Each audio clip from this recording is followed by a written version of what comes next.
Welcome to the Project Endure podcast, the place where we talk about life, endurance, persistence, perspective, and so much more. I'm Joe Rinaldi, and I'll be your host. Let's jump in. Before we get started, let me just say that we get it. Personal development can be hard, but you don't have to do it alone. Project Endure has been on a mission to create a supportive and inspiring community of people, all striving to be better together. Head down to the link in the show notes and join the Hard Things Club so that we can do hard things together.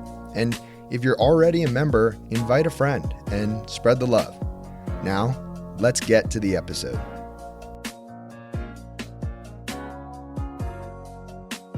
Welcome back to the Project Endure podcast, episode 205.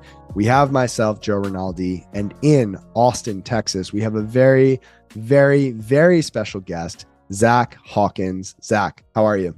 I'm good, Joe. How are you doing, man? I am doing so great, and I'm really looking forward to our conversation because of a few things. One is because I know the caliber human being you are, because of all the connections we have and the amount of people who have told me you need to talk to Zach. I'll name a few here just for reference. They've all been past guests, but Chris Gabayan, Mike Zacco, Mike Lombard, and a few others. And if those people are telling me I need to talk to someone, then it's a must do. So here we are. And before I keep rambling on, I'd love for you to introduce yourself to people listening. And I guess also to me, because I'm going into this somewhat blind. Yeah, for sure. Well, Joe, thanks for having me. And I've heard an equal amount of love from those guys and a lot of people here in the Austin community, especially in the running and fitness community. So it's a privilege to be here. I guess a little bit about me. Originally from West Texas, which is about 4 hours northwest of Austin. Grew up out there, went to school out there, and started my career even out there in oil and gas. And so, have an amazing family. My parents still live out there. My sister and brother-in-law have moved to Austin about 3 years ago. They have a 6-month-old, so it's fun to have half the family there and then kind of half the family still out in West Texas. But native Texan, which these days is getting, I think, rarer and rarer, especially in a place like Austin. But have got the privilege to just really build a few different things here in Austin. Professionally, my background's in finance. I've worked in private equity. I've worked in, asset management, wealth management, built a company in that world with some amazing partners. Also have built a hedge fund and do that kind of actively as well, both in crypto and then also in commodities. And then just have always loved entrepreneurship and building things. Whether that is for profit or not. So have enjoyed doing that. And then I come from a military family background. And so that's a big part of my story and kind of the leadership and just the journey of finding great people. And so I've also helped build some different military veterans charities. I've worked with my friends that are special operators with Elite Meat and the Pat Tillman Foundation. And so to me, that is a big driver of why I wake up in the morning. And then personally, I love to run, which is how we obviously got connected through a lot of people. And I'm a big marathoner, triathlete. I have done one ultra, so I'm not going to call myself an ultra runner, especially in a place like Austin. But I just enjoy doing hard, difficult things, and I'm super involved in the community here. So that's me, I guess, in a nutshell. I'm happy to, I guess, expand on that, Joe, if there's anything else you want to know. Yeah, there's so much good stuff to dive into. And I guess the place that I would love to start is actually a question about the finance background. And this is coming from someone who has an interest in finance. I've always had an interest in the stock market. I've always been a saver. I love that stuff. And I think there are so many life lessons that can be taken from the world of finance. What's one greater life lesson that you feel like you can pull from your background in finance that might be able to apply to someone listening who has zero interest in finance? Yeah, I think it's funny because I'll try not to make our entire conversation about running, even though that's a huge part of my life. But it is funny because there is an intersection between, I think, like fitness and finances, and even for me, faith is a big part of my life as well.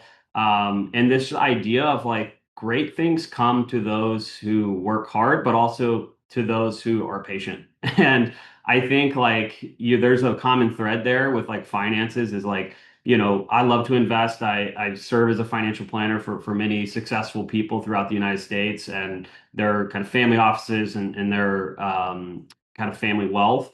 And you talk to anybody that's really successful. It's in the business world. It's in the competitive athletics world. You talk to anybody that's successful in their community or anything they've built. It always is the ability to endure kind of pain, be intentional, and then also continue according to the plan, right? So I think that's like a big thing that I've learned from work is just like hard things are inevitable. They're going to come no matter what. It's the ability to understand why I'm doing what I'm doing and then keep pushing, right? And obviously, one of the most famous, like, um, financial kind of talking points that you hear all the time is like the ability to like, Warren Buffett quotes, of course, are like everywhere because he's obviously the GOAT at what he does. But, it's this idea of like, hey, I can be patient. And if markets go down, I actually buy more, right? Or if the markets go up, great, I get to celebrate, but I can continue buying, right? And this idea, that, a lot of people will beat it to a dead horse on some of these quotes, but this idea of the ability to like dollar cost average, I think the same is true in life, right? When times are tough, you know that the darkest days are right before the dawn. And then with that, you can say, hey, just got to keep going. And better days are ahead. And that's always true in markets and it's true in life, right? And so that's like probably my biggest thing that I think about a lot. Yeah, you hit the nail on the head. And I've done a lot of writing over the past handful of years, less so in the recent years, but more so when I first made this leap. And one of the articles I wrote was titled "Your Life is Like the Stock Market." And the analogy that I used, or I tried to make this correlation of, okay, buy the dip, right? I think Mhm. anybody who's ever thought about the stock market or looked into it has heard that phrase. And on the really hard days when life is not going your way, when you feel down, when you're less motivated, when there's a lot of resistance to where you want to Mhm. go, what you want to do, those are the days where it really matters to invest into yourself by showing up and doing the things that you said you were going to do, by acting on principle, not just by feeling. And I think that's something I'm drawing out of your responses. It's important to act on principle, to stick to the plan. You know that these things are good for you, whether that be in the financial world or something else related to fitness or life or relationship. Do those things consistently, whether you feel like it or whether you don't. And I think that's so hard for a lot of people. Yeah, man, I think that's to the T. It's funny you say that because I was just having a conversation this literally like 15 minutes ago before this, hopping on this call with you with one of my best friends who is a big runner here in Austin, Michaela Bassi, also known as Fit by Michaela, an enjoyable, a hilarious person. But we were talking about just kind of the kind of unique nature of the days that are the hardest to run, and this is coming from people, Michaela and I probably combined have ran close to 50 marathons at this point, and we probably each run 40 to 50 miles a week. And it's like the hardest days oftentimes to run are the days that are like the random weekdays where it's like easy miles by yourself and it's like a 6 to 8 mile run. And there's no time pressure, there's no constraints. Like it's actually should be the easiest run, right, of the week. And it's like that feels like the hardest, right? Or sometimes it's that recovery run after a big workout, right? Or the big long run. It's only 3 miles, right? It's not hard, but you might feel like, oh wow, this is really, the most challenging part. And it's those days that matter the most, right? It's the days that you show up, or at work, it's that Friday at 11 a.m., right? Where you're like, oh, I could probably take this into a long lunch and then just kind of mail it in. But who knows what happens, potentially at Friday at 2 p.m. That could be when that actual big prospect or that big opportunity pops up. And because nobody else is looking for it, you could be the person to make it happen, right? And so I think that's the game, right? Sometimes mentally you have to play. Yeah. And what is it? It might be a Warren Buffett quote, even be fearful when others are greedy and be greedy when others are fearful, right? Yeah, Um, exactly. if you want to be exceptional, you have to do things that most people aren't going to do, and that goes far beyond investing. It goes to other Mhm. areas in life, and I'm sure we'll circle back to all of this. But for now, I'd love to hit you with the first big question so we can dive into your story. And that question is: when you look back at your life to this point, Zach, what's the hardest thing that you've ever had to handle that you did not get to choose for yourself? Yeah, so there's probably a multiple that I could speak to. And a lot of it is, kind of shaped even the way that I think about the world, because it's one theme, but it's not one event. It's multiple events. Sure. And so, uh, like I spoke to, I'm from a smaller town. I grew up very close to a very large Air Force base called Dyess Air Force Base. And my dad worked on it for the majority of my life, alongside his other corporate ventures that he did. And my grandfather was in the military, had a lot of people in public service. And so naturally growing up out there and growing up that close to the military, you do have a lot of friends and their families that are in the military, right?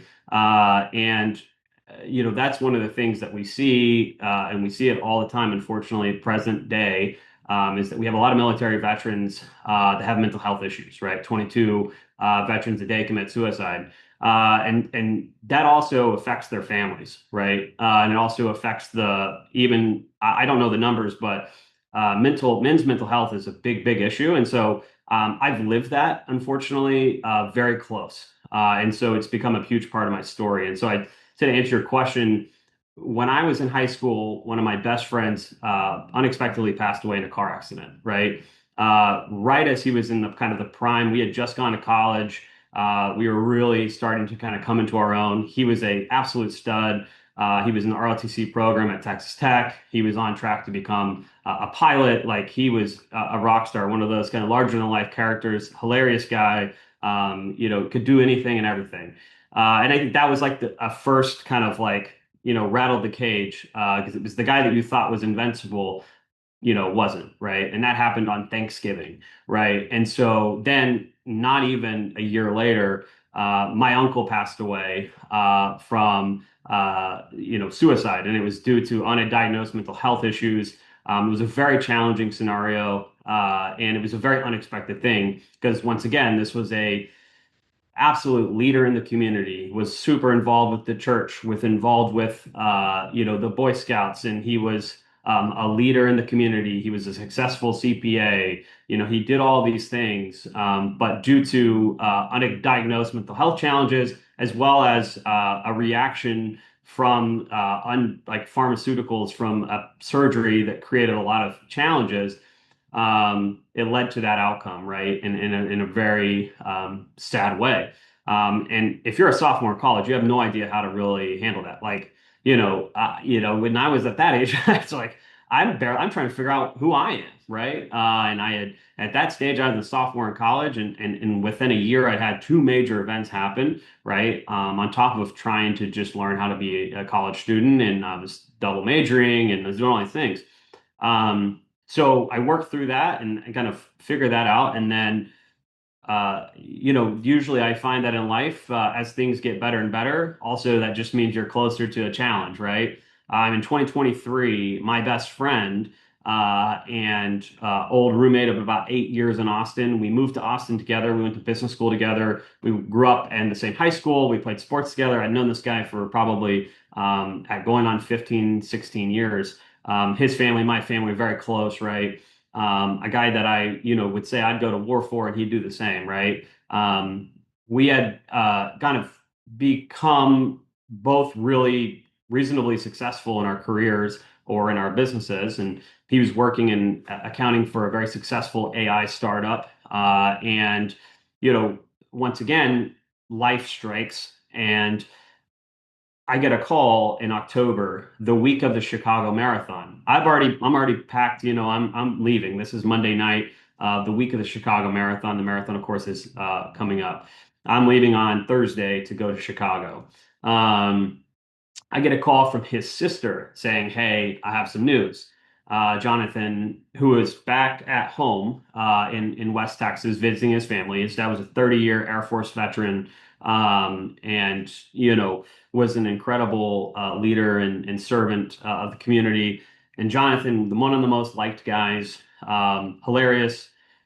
Is the guy that you do call, like anybody, even if you're not that close or friends with him, he's the guy you call at 3 a.m. to come help you fix the tire, right? He's the guy that if you said, "Hey man, I'm having a rough day," he literally will just he'll make up an excuse at work and leave the office and come meet you for happy hour or take you out to eat some tacos, right? He was that guy. I get that call from his sister and they said, "Hey, Jonathan's gone. He took his own life via a gun at home at his childhood home when everybody was gone, right at 2 p.m. And his mom came back and found him. In very, very tough scenario. He's once again the third example of, hey, I would have never thought this would happen, right? And a third kind of example of like undiagnosed challenges with mental health. And I think for me, that was like, okay, well, the first two instances were very close to my heart. But this was the guy that I literally lived with, like was a brother to me, and his younger sister was like a sister to me. Like we were very close. And I said, okay, I think this is a sign that this needs to be a big part of my journey forward, right? And because of the nature of where I grew up and because I had family and friends, a lot of my family friends and their kids were successful oil and gas people, but then in West Texas, and then the other half of my friends were military. And so, a lot of those kids that grew up in the military, they went on to the military. And so a lot of my friends got into special forces or they got into these unique programs. And so then I'm living it for like a second generation with these people. Mm. And I said, I can't have any more of this happen. And so that became a huge driver of why, one, I got even further and deeper into running because I was looking for ways to cope with that grief, that immeasurable pain that I had already lived. So I knew what it was, but it was even harder when it was that close to the source, right? And then I had to go to the Chicago Marathon 4 days later and run a marathon in Chicago, which is one of the biggest marathons in the world, right? And yeah, I called the family and I said, "What do you want me to do?" And they said, "We actually want you to go run it." Because Jonathan was the guy that got me into running, which is pretty wild when we were both about 26. And so that was a huge driver. And then to this day, I wake up and I say, "Hey, how can I use running or use the platform to befriend somebody, to encourage somebody, to have fun, to be that guy, right? To hopefully be a light in maybe a dark place." Because I found it personally that running and triathlon and things like that, that's where I go whenever times get tough or darkness hits, and it hits all the time. So how can I then hopefully be that encourager or that leader or that person that they can call when they're having a tough day and say like, "Hey, can we go rip a quick 5K, 10K, whatever it may be, and just catch up. I just need a break. I just need a break from the noise in the world and everything." And I think that to me was a huge driver. So a little long-winded there, but I hopefully that gives you some context there. Gives a lot of context, and I appreciate you sharing. And I'm so sorry for those losses. One of the takeaways as I was listening to you is that you took action on these things, right? These hard, unfortunate things happened, impacted you, and you chose to find ways to move forward that were productive, that were meaningful in that context, right? Choosing running, choosing to dedicate a portion of your mental and emotional bandwidth to making sure that other people are okay, to walk around with that awareness, right? That having that awareness that someone else might be having a really tough day and that it's not your ultimate responsibility, but it's an opportunity to be there for that person, to sacrifice a little bit of your life for someone else. that's a weight, that can be heavy at times to walk around with that. And you choose to do that. And I think it's an awesome reminder for people listening that you never ever know what someone else is going through. And I know we all know that, right, on the surface, but it can get buried back behind all of the other to-dos and life stresses in our minds. And so if you're listening to this and this is hitting, just remember, for the rest of this day, the rest of this week, the rest of this month, year, your life, etc., you never truly know. And just be a little extra kind, a little extra gentle, even on your hardest days, because you never know who needs it. Now, with that being said, if Zach could go back to 2023, right when this happened, so 4 days out from the Chicago Marathon, and you could go back and give that version of Zach a little bit of advice, a little bit of encouragement, a pat on the back, and a few words, what would you say to him? What did he need to hear? Yeah, I think it's just that, hey man, you're not alone, right? And I think that a lot of the time when we go through those really tough scenarios, uh, one of two things oftentimes happens, right? As men, we obviously love to not talk about things. We love to just kind of say, put it on the back, put it on the burden backpack. Let's just grit it out, right? And especially if you grow up in certain environments like I did, which is a pretty tough culture, you don't talk about your feelings. A lot of, obviously influence between the military and oil, which is like a man's world, right? It's just like, yeah, dude, like rub some dirt on it, don't be a little bitch, like just be a man, right? Like it's the Yeah. original kind of meme, right? Mhm. And so, that was really, I think, the one of the first times that I had to encounter, I can't really do this by myself, right? And I think that would be what I would say is like, hey man, you're not alone. Reach out for help. Ask people. There's so many people that care about you, and so many people, and I found through that actually multiple people had gone through it, Mhm. right? And I have to, credit our mutual friend Mike Zacco because I met him actually at the Chicago Marathon. And so I have told them this before, and I've even spoken about it publicly in some of our endorphins friends. Mike was a very critical person in my life to bring me out of the darkness and to give me a little bit of light and a little bit of hope. And because he didn't have any clue what was going on, nobody knew what was going on. I'm obviously, if I'm showing up to a shakeout run and I don't know a single person, I just knew that endorphins like was this big group that had a big shakeout run and it looked like fun. I saw it on Instagram. I was like, great. I met three people there at the shakeout run that are still great friends of mine to this day. Matt Choi, here in Austin, I literally saw him this morning running, which was hilarious. Mike Sacco, and then Catherine Khalil, who is now doing awesome things in, I believe, Milan. And those are still friends to my day. And I randomly met them at a shakeout run, in Chicago, Illinois, on one of probably the toughest weeks of my entire life. And all three of them just showed me so much joy, so much hope. And, I think about that still a lot to this day. And so sometimes it comes in this package that you have no idea that's coming. So put yourself out there. Don't isolate. Don't be, I have a tendency, it's like, oh, let me just grit it out and like, oh, let me get in the lab, let me work it out, right? Kind of Goggins it. Sometimes that works great, especially if it's a fitness or it's kind of a health thing. Sometimes it's the best thing you can do is go, especially if it's a mental health or it's a challenge, right?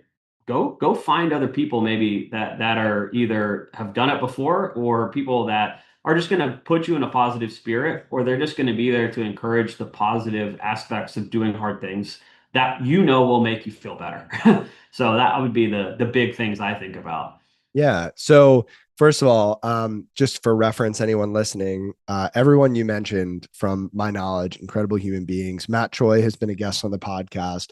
Mike Zacco has been a guest on the podcast. Mike Zacco has a great episode. One of the few episodes I've recorded here in person, episode 67. The title of Mike's episode is Life is Beautiful. And in very Mike Zacco fashion, he talks about the human experience, the highs and the lows, both being beautiful things. And I think it's really easy to forget when we're having a tough time, a hard day, we get in our own head, we want to isolate. It's easy to forget, or sometimes hard to remember, that life is about so much more than just us. And sometimes we need to get outside of ourselves. We need to get around people, like you said. And I share this at the Project Endure event that I hold each spring, but each of us are always one person, one conversation, one experience away from a completely different life. And you just have to be open to the idea that you could wake up today. If you're listening to this podcast, you can end this podcast, go walk outside. You could meet someone or have a conversation that will change the entire trajectory of your life. And you might have no idea until 10 years down the road. And so I think it is easy to isolate.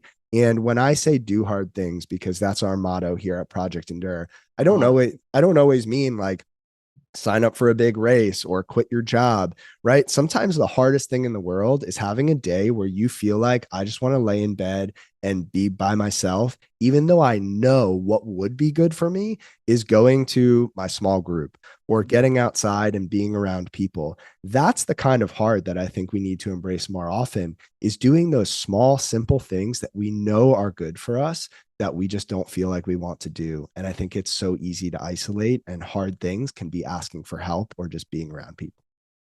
Yeah, man, I think it's like it's crazy. A lot of people, especially in Austin, that know me, they are like, yeah, Zach's pretty hardcore. Like he's a pretty intense guy. He's been really successful, blah blah blah. And so when I love using that term too. It's like let's do some hard things. I think sometimes people think it's like, yeah, man, I that means that I have to go sign up for High Rocks and become like, Eric Henman, who's a dear friend, and like become this world champion type athlete, right? No, I mean it may be just that, hey man, I was having a tough day, and instead of just mailing it in and going home and watching Netflix for 3 hours and dulling my senses, I went out and I went on a walk and I met somebody on the trail here in Austin. Or I went to the coffee shop today and I tried something new. And it's not about, yeah, always these. Yeah, I think there's positive and negatives to social media, but I think one of the challenges with social media is that since you're always looking at the highlight reels, you oftentimes think that everything has to be this big event, right? Or it's like, and with the, I think the advent of this whole like lifestyle or day in the life type Instagrams, which I think there's positives and there's negatives to it. I think sometimes it's like, oh, well, my day in the life is not that cool. Or I'm not showered with brand deals, or, I don't live this kind of fantasy life because my job is not, being an influencer. In a place like Austin, that's very common. And I'm like, well, we should create like the real day in the life for regular people, which is I went to work for 10 hours and it was hard. And the greatest joy that I had was I went to the 7-Eleven downtown, and the guy working when I was buying my white monster for my afternoon treat, told me to have a great day, boss man. And like that's a joke I make all the time with like Michael Lombard. And it's just like I get a lot of joy from little things like that. And I think sometimes we just need to be reminded that that could have been the best thing that happened to you in that whole day, which maybe if you're comparing yourself to, the internet, yeah, that wasn't cool, but life is made up of these little tiny moments of joy, or like it's like life is a meme, so why not embrace it and enjoy that little meme, right? Of that interaction with your bodega guy, for anybody that's listening that's in, Northeast, they'll have a special appreciation for that. Have a great day, boss man. I love that. I love that. Now I have this quote from, I believe it's from Heraclitus. I probably butchered that, Greek philosopher. Anyway, he said, "No man ever steps in the same river twice, because it is not the same river and he is not the same man." And I think that sentiment of like every moment is beautiful, because every moment only happens once. Even if you and I sat down and attempted to recreate this conversation, it's never going to be just the same, because this moment right now that's fleeting will never be back. And I think there's something so beautiful in that. And what is even more beautiful, and something that I struggle with and I'm working on, is not feeling like it needs to be documented or captured or shared in order to be beautiful. It can just happen. And I think with social media, like you alluded to, it can make people feel like, hey, if I didn't package it in this beautiful way and the world doesn't see it and it doesn't get all these likes, then it doesn't matter. And that is so far from the truth. And so it's a great reminder. Yeah, Um, absolutely. so, with that being said, we started off by talking about some hard things that you didn't ask for. Now we'll shift. And when you look back at your life to this point, there might be multiple answers, and that's okay. What's the hardest thing that you've ever done on purpose? And why did you choose to do that thing? Ooh, that's a good one. I think it's probably so the hardest thing I've probably done on purpose. And there is probably a couple answers. I think anybody that's crazy enough to try an Ironman, I think that's always pretty high up on that list. But I would say when I first got into running, so I, was this is like 2018. And it's a story I share a lot with people that I get to meet in Austin or throughout the United States when I'm doing races. And it's a hilarious story. It's makes me laugh every time because it's like I got into running with my roommate Jonathan, who I spoke about earlier, and we had no idea what we're doing. We're two guys that work, and at the time we were both working in an office, and we're just white collar employees at the time, and we're just trying to figure it out in life. And we're not, I was decently athletic growing up, but I'm not setting any records. Like I was no world class athlete. I didn't go to some big, I didn't go to the University of Texas and play sports there. And so we're just trying to figure out how to run. This is pre-Strava, really. This is a lot of the great information we have, pre-AI. So the best thing we had was like map my run. And so there's not like any social complex really to that, and there's not like you can't really learn from others, right? I'm like reading a book to like learn how to like do pacing. Like it's quite hilarious how much it's evolved in less than 10 years. But we did this 5K and then we did a 10K, downtown for charity. Then we did this Cedar Park, which is like a suburb of Austin, like half marathon for Halloween. And it like went decently well. So I had the wild hair. I was like, I'm gonna do the Austin Marathon, like with zero context of understanding how hard the Austin Marathon is. One of the hardest, in my opinion, to this day, one of the hardest races in the United States because of the elevation, because of the weather variability, because of the difficulty of the course. But I was like, this will be my first marathon. It's at home. It'll be great, right? I didn't know how to train for it. I didn't know how to fuel for it. I didn't do enough training to begin with because I was, building my business and I was working really hard. But I was like, I'm going to give it my all, right? And that year when I did the Austin Marathon, it was raining. It was 75 degrees from the start. It was not 100% humidity, like just the worst conditions you could ask for in Austin, Texas, and then that course, right? And so I was like, doing the race. I think I finished the race like 5 hours and 15 minutes, which is hilariously slow. But it was the greatest like mental victory I think I've ever had because I wanted to quit pretty much from after about the halfway mark is really when I was like, this is the worst thing I've ever signed up for, right? Most people have that story, especially getting into running. It's like, I don't think I'll ever do this again, or like, this is so painful. And I was giving it my all, and this is 2018, so we didn't even have like the really inspirational people yet in the universe. Like I think maybe Jocko Willink had like just came out with his first book. Like Goggins didn't really exist yet.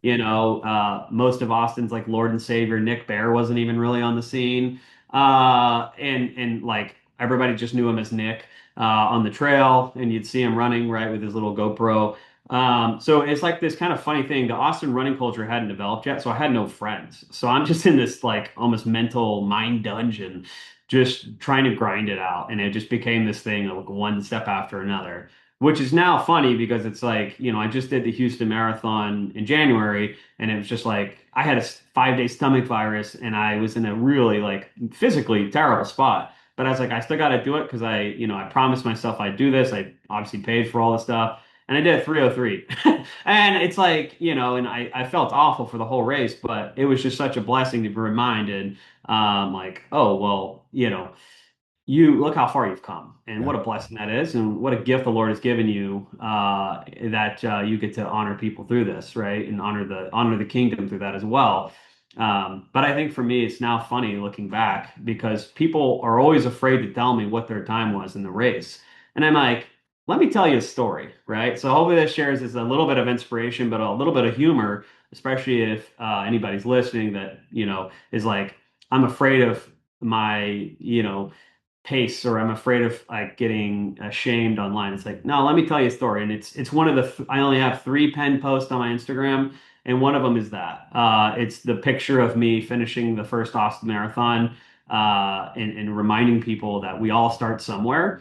And that's a huge part of the journey, is figuring out and learning about yourself, right? And so, yeah. There's so much good stuff there. And the first thing I want to pull out is a parallel or a similar experience that I had, which was the 2022 New York City Marathon. If people have listened to this podcast or you're a regular, you've heard this before, but I wanted to quit that race so bad. I got maybe 14 miles in, my quads blew up. I didn't follow a great pacing plan. I had accidentally dumped Gatorade on my head at one of the water stations. So I was all sticky. It was Oh, yeah. 75 degrees in 2022. So it was just brutal. And I remember thinking, having this thought, I'm going to pull my phone out of my pocket. I'm going to call my wife, who's up at mile 2021, and I'm just going to apologize in advance that I'm going to drop out and I won't see her. And then I thought to myself, what are you talking about? You can't do that, right? Like there's people counting on you. There's people who are waiting for you, right? If you quit now, what does that say about who you are, and et cetera, right? So I stuck it out and I finished. And that was a pivotal point in my journey, I will say, as a runner of, okay, I felt this thing that I'd never felt before. And it was this deep, deep desire to just be comfortable because I had pushed myself to a point, not on purpose, but I got to a point where it was Right. just so uncomfortable. And I didn't want to quit. I didn't want to be a quitter. I didn't want to let other people down. And I realized in hindsight, I didn't want to let myself down. And so when you push through moments like that, you become a different person. You become a different version of yourself. And I think every time you're uncomfortable like that, you get an opportunity to pull back the curtain and step into that next version of who you can become. And I'll also say this, and then I want to hear your thoughts on this point in particular. I think that there is hard and there is easy, there is uncomfortable and there is comfortable. However, I think most often there is unfamiliar and familiar, right? The things that are hard oftentimes are just things that we are unfamiliar with. We've never pushed that hard before. We've never run that fast. We've never run that far. We've never felt these things. And it is unfamiliar. And because it's unfamiliar, it's a bit extra uncomfortable. We see it as a bit extra hard. And I think that difference between familiar and unfamiliar is almost as important as the difference between easy and hard. Yeah, I think that's a great point, and I think that's also another reason why community is so critical. And I think that's why having the right community and like the right friends around you to push you, right? And the people that are just they're gonna support you whether things are going good or not, or like it worked out or not, right? And yeah, I think there's like a beauty, obviously, whenever you don't have, like, I look back at that race and there was like a level of blissful ignorance that I think is part of what allowed me to actually finish the race, because I had no idea like what pain to feel, or, and it's like, I look back on it, it's like, yeah, that's probably the worst conditions you could have, plus like the course that you didn't know, plus there was no fans, like I had no friends, no fans on the course.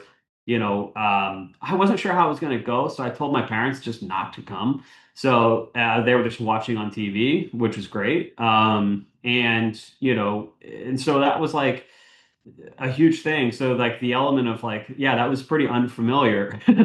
That's for sure. And I think the challenge that you face, and I think hey, if it's familiar, there's like the difference can be quite stark, right? And there's like almost like a beauty to it, but then also I think too many times because of that nature, a lot of us just choose not to engage on anything. And it's funny, I've been running since 2018, but only in the last like probably year or two have I actually taken the real step forward to say like let me try to be more competitive. Let me try to be more intentional with my training in the sense of like doing it for speed, right? I love to run. It's a huge driver. I've done a lot of marathons, and I've also been super privileged to help a lot of my friends run their first marathon because that may have been a bucket list item for their life or for a family event or something. But I've in the last kind of year and a half really got into just running faster and realizing like, oh, I do actually have a gift for this, right? Mm. And it's not something that, if you had asked my parents or any of my friends from hometown, be like, yeah, we didn't see this coming actually. Like we knew you're a real smart guy. We knew you'd be successful in the business world. You've always had a knack for that. You've been my mom's a math teacher, so I was really gifted in that regard. And um, but it's like we didn't see the whole runner thing or like the endurance runner guy coming, and I think it was I had the right people around me to then say like this is both familiar because you love to run, but the world of running fast is unfamiliar. And so I have to give a huge shout out to my boys at Bat City Track Club, Michael Morris and Jay Cunningham and Mitch Ammons and a lot of those guys um, because while I'm not even in the same league as those guys, for the record, they are the most encouraging people. I get to train alongside those guys. I get to learn from those guys who are, Olympic trial qualifiers or are very close to it. Slim Michael Morris is his nickname here in Austin. He's been an incredible coach and is just such an encourager by action, not by just words, right? And in getting to see people and the consistency effect of that, um, it almost makes that familiar world, even if it's not even my experience, because I have such an amazing community. I'm like, I kind of feel like it is familiar, and so it alleviates a lot of that fear or maybe that stress that could come from that if it was just me trying to figure it out. If that makes sense. Yeah, it makes perfect sense. And that's such a great point. And I think finding those people can sometimes be hard. But it comes back to what we talked about earlier, which is sometimes you have to, might not feel like it, but you got to put yourself around people. You've got to have those conversations, do those things that you might not feel like doing because you never know what good can come of it. And I want to double click for a second on something you said that made me think of something in the finance world. And so I'll try to make this all make sense before we move on to the next question. But are you familiar with Jensen Huang and NVIDIA? Of Okay. course. So I'm a big fan for the Yeah. record. Yeah, Uh, he's the man. yeah, he's the man. And I'll have to, Jensen, I know you listen to this Yeah. podcast, of course. Yeah. So I'll have Yeah, you on sometime. Korean Jesus, yeah. So he had this interview clip and he co-founded NVIDIA, which is the largest organization in the world by market cap, currently over $4 trillion and wildly successful, changing the world, shaping artificial intelligence, etc. He was a busboy at Denny's, I believe, so a Mhm. restaurant. He co-founded NVIDIA, and there was this interview a few years ago where the interviewer said, if you could go back to that Denny's table at 1993, what would you do differently? Something along those lines. And he jokingly, but not jokingly, said, I wouldn't do it. Meaning he wouldn't start the world's biggest company that's made him a billionaire, richest beyond his wildest dreams. And when he was asked the follow up question of, well, why not? He said, because I had no idea how hard it would be, right? Ignorance is bliss. And sometimes you need to start things before you know anything else about it. You just have to start. And I think there's something so magical about that. Yeah, that's one of my favorite quotes, and I tell people that all the time. I'm a big Jensen fan, and he's obviously a very inspirational leader, and he's a brilliant guy. But I think that's how entrepreneurship works, and that's how finance works, in my opinion. Like, especially if you are in that world, and it's like I think about that a lot. I gratefully like have had some success in the business world, and I've been able to start a couple of businesses and exit them, and one to private equity and one to a hedge fund, and it's like. When I got to that point, I was great. But I could tell you many times over through that journey from, the years that it took, I get to many, many points. And even at the exits, I'm like, Yeah, I don't know if I would do that again because that was so hard and that was so stressful and I sacrificed so much and it was so painful. Um, but then I do it again. So it's one of those things. But I think it's a fascinating, honestly, just like interdiction to like entrepreneurs and their brains, which Mhm. I don't understand. And I very openly tell my friends, family, and anybody I meet along the way, I'm like, yeah, I'm kind of crazy, but I try to use that to make the world hopefully a little bit of a better place, Yeah. because we're all kind of crazy in our own way. Oh, without a doubt. One of my favorite quotes ever from Friedrich Nietzsche said, "Those who dance are considered insane by those who can't hear the music." People like you and I, and people listening to this podcast, are dancing to a certain kind of music that I'm sure a lot of the world does not understand. You know, why do hard things? Why push yourself? Why take risks? But we get it. So, we'll keep this music going. But as we wind it down, I've got two main questions left for you. And the first is a very straightforward question. This is the Project Endure podcast. And we talked a little bit about endurance earlier indirectly. When you hear the word endure, what does that mean to you? So I think endure can take on a lot of different meanings, and I think it depends on if you ask Zach Hawkins that question, what year did you pick, right? It's got probably a different meaning. But it also makes me think of Cam Haynes' new book, Endure, which is a great book. I recommend it to everybody. Um, but I think Endure really is just this mindset of things are going to happen, things are going to come up, life is going to throw you a few curveballs, business can be great or it can be tough.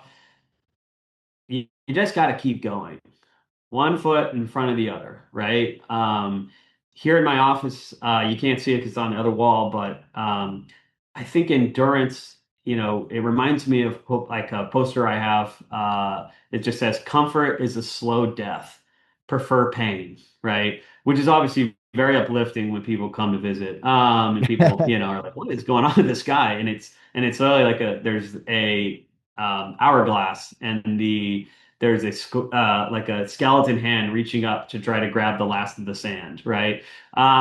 Very, uplifting. But I think that to me is like all about enduring, right? And you're never going to experience the joy and the beauty of life and success in business without enduring the pain, the suffering, the challenges. Because at the end of the day, very similar to running a race or selling a business or even relationships with friends, or reaching that kind of apex point in friendship or in relationships, um, you that's oftentimes kind of the icing on the cake, right? Like that's I say it all the time to athletes, is like the actual marathon or the Ironman or the High Rocks Worlds or whatever it may be, or the client when they actually retire, right? Helping people get to that stage.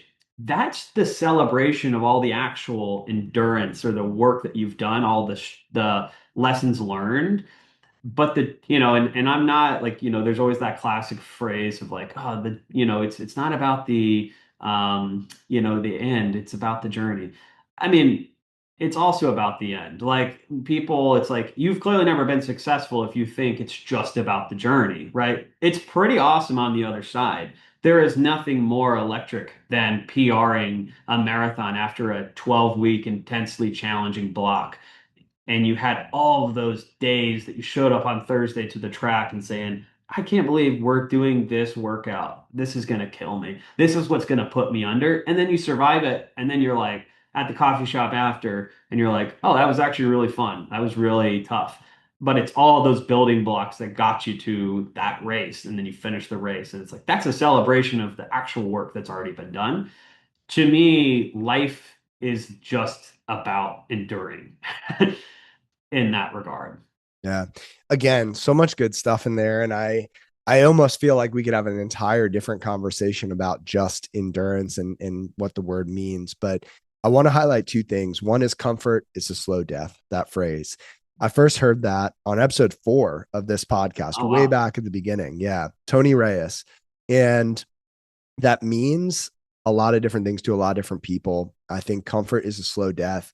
To me, also speaks to the fact that we all have so much potential, right? And the only way you can tap into that potential, extract that potential, realize that potential is by being uncomfortable. And it brings me to a phrase that I've been thinking a lot about that I really appreciate and believe, which is what you want is on the other side of hard. And again, going back to hard doesn't always have to be that big thing. Hard could be getting out of your bed when you don't want to and going to be around people. What you want ultimately exists on the other side of hard. And the other point I want to make is a quote from Viktor Frankl. And he said, "What is to give light must endure burning." Right? If you want to be a light to this world, you're going to have to endure some hard things in order to do that. And at the end of the day, you have to see that as worth it. And I think it is. And I think you think it is. And so, with that being said, as we wrap this up, the last question to me is a meaningful one. It is a deep one, and essentially, it's if there are people listening to this, Zach, who are just down in the dumps, they feel like they've lost hope. They don't know where to go or what to do. They just feel stuck, lost, down. And you get to speak to them and say whatever you want. What would you say to that person listening right now? So I had one of my mentors, Tim Grover, who's decently well known for his work with like Kobe and Michael Jordan. I got a chance to work alongside him more on the business front. He has an amazing quote that the road to paradise starts in hell. And that's kind of hardcore, right? So if maybe that doesn't, if you don't relate to that, I think there's still lessons to learn from that. And a quote that my grandfather, who is a huge inspiration of mine and was a military veteran, served, his country, was a successful real estate broker, and then also was hugely involved in the community, the university, and also the church. One of his favorite quotes was, the darkest days usually happen before the dawn. And in that dawn, right, the new day is full of unlimited opportunities. And I can't tell you how many days I've had. To whoever's listening, it's like, I can't tell you how many days where I got to the end of the day and either I was looking at maybe the sunset or I was just laying in bed and I just was like, I just don't know if I have another day in me like this, right? Especially after a rough day. It's dark, but I've had plenty of days where I'm like, if I don't wake up tomorrow, it's not the end of like, it's actually probably going to feel better, right? It's going to be better, right? And I think that there's a lot more people out there, especially men, that have either had those thoughts, encountered that, or dealt with that than probably have ever said it out loud or encountered it. And it doesn't mean that you're broken. It doesn't mean that the end is now. Like, you just have to realize, like, I can't control maybe what's happened in the past. I can't control what has happened even that day. But what I do have an opportunity is that I can decide to reset, and tomorrow is day one, right? Very famous quote from Jeff Bezos, obviously founder of Amazon, founder of Blue Origin, and many other things. He has this amazing philosophy, and I don't agree with Jeff on everything, and some of the things that Amazon does, but I do love this mentality they have at Blue Origin, his rocket ship company, which is like a direct competitor to SpaceX.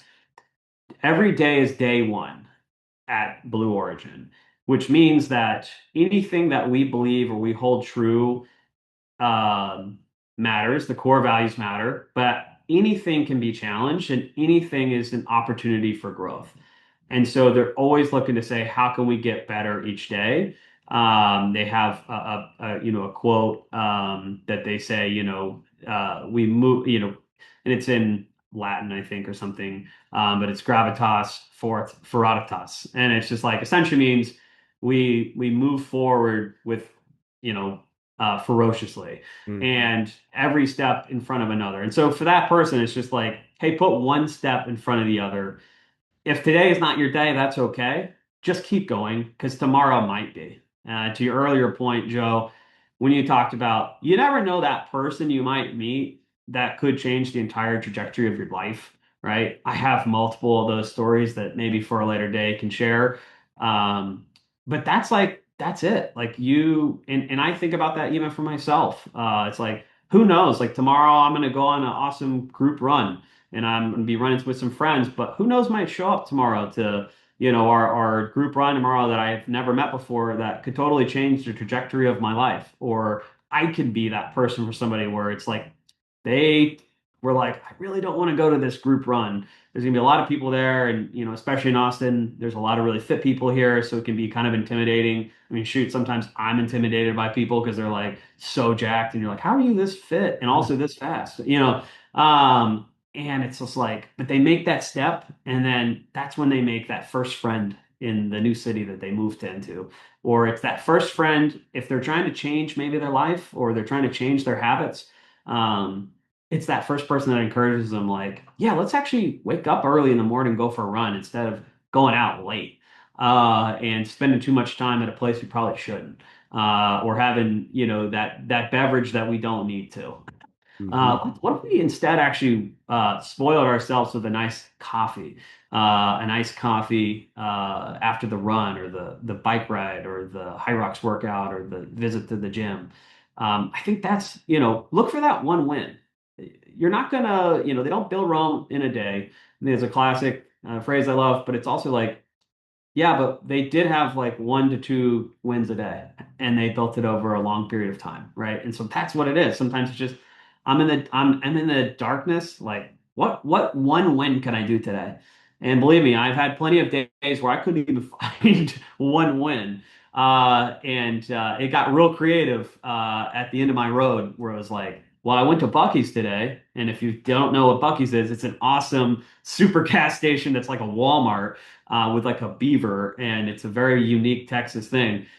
Maybe that's your one win, right? Is that you had fun at a Bucky's or you went to Target and you bought your favorite, treat. And tomorrow is going to be a better day, right? So, it's kind of silly sometimes, but I think at the end of the day, that's sometimes what we need as people is not to make life so complex and so difficult or these such big stakes. Nothing is that serious. Nothing is a big deal if you don't make it a big deal. And that goes for the tough things in life too. Yeah. And, I think that life is all about perspective. And if you're listening to this podcast and you're hearing our voices right now, you can count this as your win for today, right? You bettered yourself through a conversation that you got to absorb and hopefully reflect on and then take some action on. And again, it doesn't have to be so complicated. I think it can be as simple as, what is the one win that I racked up today, even if it's small, even if it's Bucky's? And so, that being said, Zach, I know I appreciated this conversation big time, and I'm sure people listening did as well. If anyone wanted to follow along with what you've got going on, or even just reach out and thank you or connect, where's the best place for people to do that? Yeah, absolutely. I'm very active on Instagram. I enjoy that platform, so that's probably the easiest. Just at Zach J Hawkins, all one word. Easy to find on there. And always feel free to shoot me a DM, send me a message, or if you see me in Austin, I'm kind of all over downtown Austin. That's where I live and operate. I'm always running, so there's a good chance. I'm pretty pale, so I'm pretty easy to find. I have red hair, so I probably stand out pretty well here. So always feel to reach out and or send me a text or whatever it may be. And yeah, I'd love to help you if I can be that person that at any point. I'd love to be that, and I'd love to be that friend or that to teammate you might need in that season. Well, Zach, I can't tell you how much I've appreciated our talk today, and I'm looking forward to growing our friendship. And I hope people will reach out. I hope people got something great from this. And thank you again so much for your time. Yeah, Joe. Well, thanks for having me, man. I had a blast, and what a great way to kind of start and enjoy my Friday. So, hey, man, I wish you the best, and thanks so much for having me. If you enjoyed this episode of the Project Indoor podcast, go ahead and subscribe, leave a review on your platform of choice, and share this episode with a friend. It helps us get more conversations like this out to more people like you. We appreciate you, and we'll talk to you next time. And one more thing. If you're looking for a community of people all striving to be better together, check out the Project Endure Hard Things Club. The link is in the description below. We'd love to have you.